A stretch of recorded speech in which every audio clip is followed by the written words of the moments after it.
नाज़रीन आदाब, अली वारसी एक मरतबा फिर नया दौर के प्लेटफॉर्म से आपके सामने हाजिर है। और आज जो 4 खबरें मैंने आपके लिए सामने लेकर आने चाह रहा हूँ, उसमें से सबसे बड़ी खबर तो यह है कि बरतानिया ने पाकिस्तानी एयरलाइंस पर आयद पाबंदियां ख़त्म कर दी हैं। यानी कि अब पाकिस्तान इंटरनेशनल एयरलाइन यानी PIA और दीगर जो पाकिस्तान की इंटरनेशनल एयरलाइंस हैं, वो अब बरतानिया से पाकिस्तान और पाकिस्तान से बरतानिया के लिए डायरेक्ट फ़्लाइट्स का इंतज़ाम कर सकेंगी। इसकी एक बैकग्राउंड है, उसको थोड़ा सा मैं आपको एक्सप्लेन करूँगा। साथ साथ जैस्मिन मंजूर जो कि एक एंकर हैं, इन्होंने इल्ज़ाम लगाया अपने साबिक शौहर पर तशद्दुद का, कुछ तस्वीर भी शेयर की हैं, ये भी मैं आपके साथ शेयर करूंगा। लाहौर में बहुत बड़ी एक ट्रेजेडी हुई है, इसके बारे में बात करेंगे। और फिर पाकिस्तान की ह्यूमन ट्रैफिकिंग की जो इश्यूज हैं उसके हवाले से 2 ताज़ा रिपोर्ट्स हैं जो कि सामने आई हैं, उनके बारे में भी बात करेंगे। सबसे पहले जो बरतानिया में जो फैसला हुआ है उसका एक तो बहुत बहुत मुबारक हो पाकिस्तानियों को, क्योंकि ये जो हमारी पाकिस्तान के अंदर बरतानवी हाई कमिश्नर हैं, उन्होंने ये ऐलान किया है कि ये तमाम खोल दी गई हैं और 16 लाख से ज़ायद पाकिस्तानी नजात अफराद जो है वो बरतानिया में मुकीम है,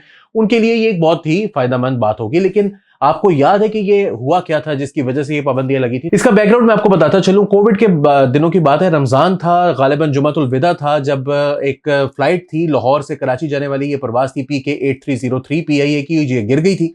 और फिर इससे डिफ्लेक्शन जो है वो फैसला किया गया कि क्योंकि हमें असली वाकयात, असली मसला जो था वो बताने में थोड़ा सा मसाइल पेश आने थे और कुछ चीज़ें थी जो कि एक्सेप्ट करनी पड़नी थी, तो सोचा कि क्यों ना एक ऐसी डिविएशन क्रिएट की जाए जिससे जो भी इदारे हैं, उनके जो भी इदारे के अंदर मिसक्रिएंट्स हैं, जिन्होंने गलती की है, परपेट्रेटर्स हैं जिनको वाकईतन सज़ा मिलनी चाहिए, उससे बात कहीं और चली जाए। और एक मीटिंग हुई, प्राइम मिनिस्टर इमरान खान उसको चेयर कर रहे थे, एविएशन के मिनिस्टर थे गुलाम सरवर खान साहब, एक ये एयर कॉमोडोर थे PF से ये आए हुए थे सैयद नासिर रजा हमदानी साहब, ये उस वक्त थे डेप्यूटी DG PCAA और ये DG बनना चाहते थे डेप्यूटी से, तो क्योंकि कुछ अरसे बाद रिटायर होने वाले थे ये PF से, तो इन्होंने एक लिस्ट जो है वो फराम कर दी और इस लिस्ट के अंदर लिखा हुआ था कि कुछ 600 से जायद अफराद थे जिनकी जो लाइसेंसेस थे उनके कुछ इशूज थे, कुछ लोगों की डिग्रियां जो थी जाली असनाद थी वगैरह वगैरह, जो कि असल हकीकत नहीं थी। असल में बात बिल्कुल मुख्तलिफ थी। ये एक तकरीबन 12 पायलट्स थे जिनके साथ ये मामला हुआ था और वो भी 2018 का था, उससे 2 साल पहले। और सुप्रीम कोर्ट के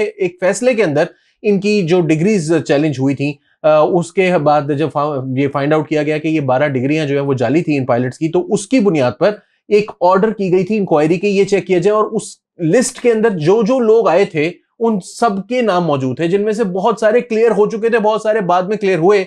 लेकिन उस वक्त के जो DGP जो एविएशन मिनिस्टर थे गुलाम सरवर खान साहब, उन्होंने जाकर प्रेस कॉन्फ्रेंस कर दी। मीडिया पहले, सबसे पहले तो उन्होंने जाकर एक तकरीर की पार्लियामेंट के अंदर, और तकरीर से पहले भी 2 दिन तक वजीर आजम से मुलाकात के बाद उन्होंने कहा कि जी मैं कुछ चेकिंग वगैरह कर रहा हूं कि ये कितनी हद तक दुरुस्त है। उस दौरान ड्राफ्ट की जा रही थी और उस दौरान जो आर्मी चीफ थे जनरल कमर जावेद बाजवा, वो जैसे भी थे उनके लेकिन लाए हुए ये तोहफे थे, तो बाजवा साहब जो थे वो कोशिश कर रहे थे कि इन लोगों को बुला के बात करके इनको समझा दिया जाए कि ये बात ना करना।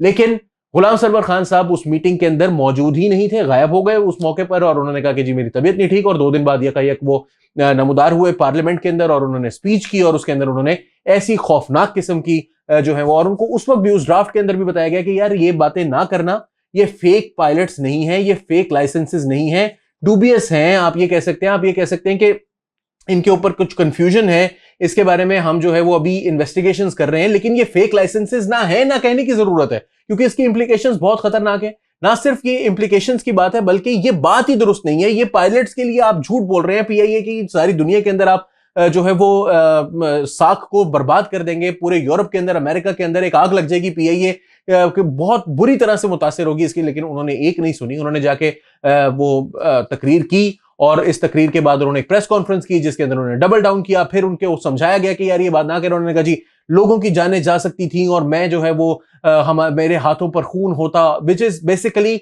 अपने झूठ के ऊपर मजीद झूठ बोलकर उस मामले को मजीद गंदा किया उन्होंने, और अपनी सिर्फ जो है ट्रांसपेरेंसी का एक हब्बा बनाना था और इमरान खान साहब की जो है वो नेकनामी करनी थी, उसके लिए ये सारा कुछ किया गया था। मोर ओवर इमरान खान साहब को समझाया गया, मगर वो खुद भी इसको फेक लाइसेंसेस का इशू करार देते रहे और मुतादिद मरतबा उन्होंने ये बात जो थी वो उन्होंने दोहराई। और ये जो PF के साहब थे, जो एयर कॉमोडोर थे सैयद नासिर रजा हमदानी साहब, जो कि DG बनने की ख्वाहिश में ये सब कुछ जिन्होंने बर्बादी करवाई थी, इन साहब को जाहिर है कि नहीं लगाया जा सकता था DG, ये वहां से तो गायब हो गए। इनको कुछ अरसे बाद जो है वो फारिग कर दिया गया उस ओहदे से। लेकिन थोड़े अरसे के बाद जैसे ही अगस्त में पीएफ से रिटायर हुए तो इसी पीसीए का इनको लगा दिया गया एक कंसल्टेंट, जहां पर बैठकर ये तमाम fake pilot licences so called की जो कंट्रोवर्सी थी इसको ओवरसी करने के लिए, यानी कि अपनी जो गलती थी उसको उसकी उसकी जो ओवरसी थी, बजाय इसके कि ये बंदा जेल जाता है या इस बंदे को पकड़ के जो है वो कोई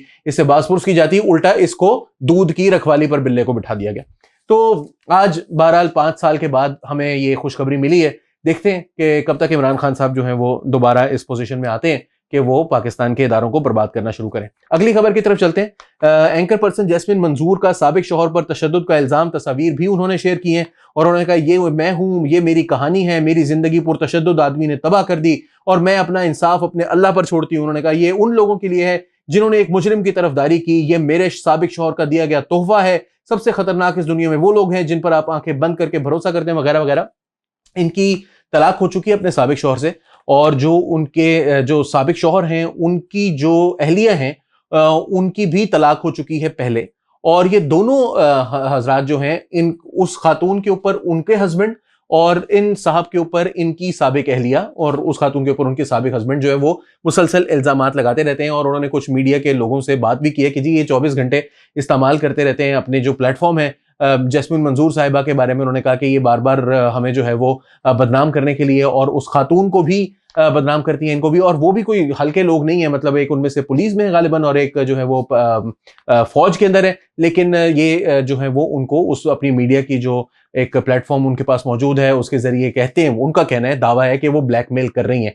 अब ये भी कहते हैं वो कि जब ये बात जो है वो लोगों तक पहुंचाई जाती है तो उस सूरत में मंसूर अली खान साहब ने एक मरतबा एक व्हाट्सएप ग्रुप में, आई रिमेंबर, उन्होंने इस बात को जब रिवील किया कि ऐसे ऐसे हुआ तो उनको उस बात का भी पता चल गया और जैस्मिन मंजूर साहिबा ने बकौल उन खातून के उनको दोबारा से धमकियां दी। तो ये केस है और मौजूद है। मैं जैस्मिन मंजूर साहिबा के ऊपर अगर तशद्दुद जो है वो जाहिर है कि इसको साबित भी होना जरूरी है, लेकिन अगर ये तशद्दुद हुआ है किसी भी सूरत में इसकी हिमायत तो दूर के दरकिनार, इसको तो जो है वो बर्दाश्त भी नहीं किया जा सकता, काबिल मुज़म्मत है। लेकिन इस मामले को भी देखने की जरूरत है कि यहाँ पर सही कौन है गलत कौन है, और इसकी जब तक एक प्रॉपर फोरम पर इन्वेस्टिगेशन नहीं हो जाती तब तक ये मामला जो है वो बहुत ड्यूबियस ही रहेगा। मुझे नहीं समझ आता कि ट्विटर के ऊपर जो है वो हर थोड़े अरसे के बाद एक्स के ऊपर एक नई पोस्ट करके क्या हासिल करने की कोशिश की जा रही है। आखिर अदालत में पुलिस के पास क्यों नहीं जाया जा रहा, और अगर कोई ये वाकया है कि अदालत उनको सजा नहीं दे रही या पुलिस इन्वेस्टिगेशन नहीं कर रही, उसको फिर सामने लेकर आए बजाय इसके कि बार बार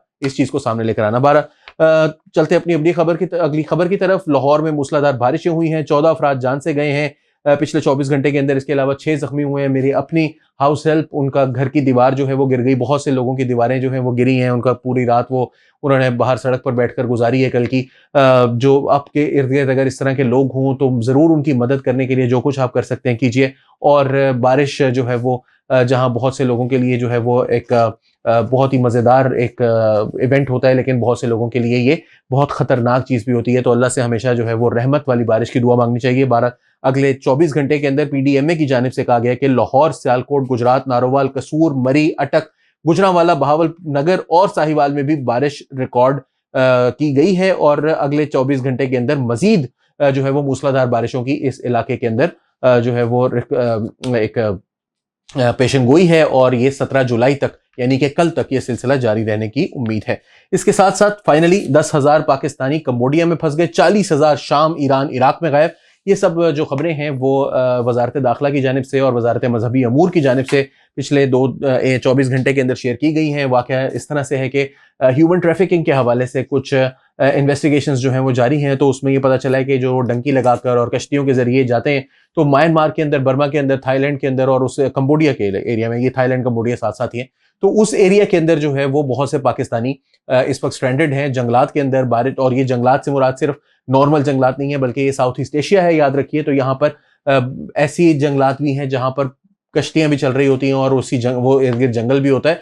सो वहां पर बहुत से पाकिस्तानी जो है वो 10,000 के करीब यहाँ पर बताया जा रहा है कि स्ट्रैंडेड है। इसके अलावा 40,000 पाकिस्तानियों के बारे में कहा गया है कि जो ज़ियारात के लिए गए थे, ये ज़ायरीन थे ईरान, इराक और शाम, और ये यहाँ से गायब हो गए। तो उन्होंने ये कहा कि अब सिर्फ रजिस्टर्ड, कंप्यूटराइज्ड और शराइत पर पूरा उतरने वाली कंपनियों को ही ज़ियारत ग्रुप ऑर्गेनाइजर्स का इजाजतनामा दिया जाएगा। इस इकदाम का मकसद ज़ियारत के नाम पर गैर कानूनी तौर पर बाहर जाने वालों पर काबू पाना और ज़ायरीन के तहफ़्फ़ुज़ को यकीनी बनाना है।